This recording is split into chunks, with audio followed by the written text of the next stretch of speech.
नमस्कार, next 9 news देख रही हैं आप और मैं हूं आपके साथ प्रज्ञा सिंह। आखिरकार ये कौन से आजाद भारत की तस्वीर है?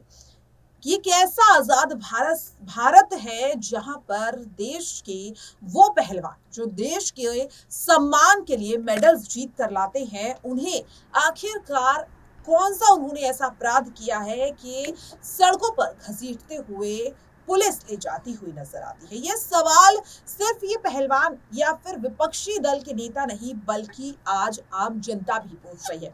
आखिरकार ये किस तरह का आजाद भारत है जहां पर एक और देश के प्रधानमंत्री देश की सरकार वाहवाही लूटती हुई नजर आती है, तो वहीं दूसरी ओर देश के पहलवान अपने सम्मान के लिए सड़कों पर संघर्ष करते हुए नजर आते हैं। ये सवाल हर किसी के मन में उठ रहा है क्योंकि ऐसा शर्मनाक नजारा कल हम सभी ने देखा है। सोशल मीडिया पर वो तस्वीरें, वो वीडियोस जो वायरल होते हुए दिखाई दे रहे हैं, जिसमें किस तरह से ये पहलवान चीखते चिल्लाते नजर आ रहे हैं कि आखिरकार एक ऐसा शख्स जिस पर पॉक्सो एक्ट के तहत 2 एफआईआर दर्ज करने में दिल्ली पुलिस को 7 दिन लग जाते हैं, तो वहीं दूसरी ओर शांतिपूर्ण प्रदर्शन करने वाले पहलवान खिलाड़ियों के खिलाफ पुलिस एफआईआर दर्ज करने में 7 घंटे भी नहीं लगाती। आखिरकार ये कौन सा आजाद भारत है और क्यों सरकार इस तरह से खामोश है?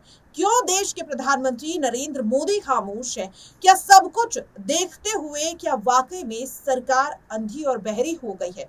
क्योंकि आंख और कान तो दिखाई दे रहे हैं, लेकिन ऐसा लग रहा है कि मानो पट्टी बांधकर सब बैठे हैं। वरना आखिरकार ये कैसे मुमकिन है कि ये नजारा जिसे देखकर आज आम जनता के भी आंसू छलकते हुए दिखाई दे जाएंगे, लेकिन देश के प्रधानमंत्री नरेंद्र मोदी के सम्मान में उनके नेता तालियों की गड़गड़ाहट को बढ़ाते हुए दिखाई दे रहे हैं।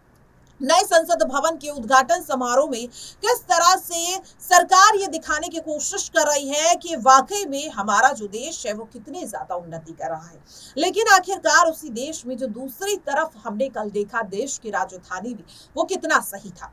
अब ऐसे में सवाल लगातार पहलवानों का यही है कि आखिरकार ये भेदभाव क्यों? आपको बता दें कि पहलवान बजरंग पुनिया ने एक ट्वीट किया है जिसमें उनका ये कहना है कि अगर मारना है तो एक ही बार में मार दो, ये तिल तिल क्यों मार रहे हो। यहाँ पर बजरंग पुनिया ने यह भी लिखा है कि गोली खाने के लिए तैयार हूं और कसम खाकर कहता हूं कि पीठ दिखाकर भागूंगा नहीं, सीने पर गोली खाऊंगा। बजरंग पुनिया ही नहीं बल्कि विनेश फोगाट भी यही कहती हुई नजर आ रही है कि आखिरकार वो दिल्ली पुलिस जो ब्रजभूषण शरण सिंह के खिलाफ एफआईआर दर्ज करने में 7 दिन लगा देती है, हम पहलवानों के खिलाफ 7 घंटे भी नहीं लगा रही है। साफ दिखाई दे रहा है कि पहलवानों को किस तरह से दबाने की कोशिश अब तक की जा रही थी, लेकिन अब उन पहलवानों को मिटाने की कोशिश भी पुलिस करती हुई नजर आ रही है। और यहाँ पर जिस तरीके से अगर मैं बात करूं, पूर्व IPS officer doctor NC Asthana का जो ट्वीट है ये वाकई में शर्मनाक है। और अब ऐसे में सवाल ये उठ रहा है कि आखिरकार सरकार का ये रवैया, पुलिस का ये रवैया कब तक देखने को मिलेगा? और अगर ये तानाशाही नहीं है तो और क्या है? क्योंकि ये कहते हुए विनेश फोगाट और साक्षी मलिक नजर आ रहे हैं। अब देखना यही होगा कि कल जो कुछ भी दिल्ली की सड़कों पर हुआ है उसके बाद पहलवानों का ये प्रदर्शन आखिरकार कौन सा नया मोड़ लेता है। आज के लिए इस खास खबर पर इतना ही। मुझे दीजिए इजाजत। नमस्कार।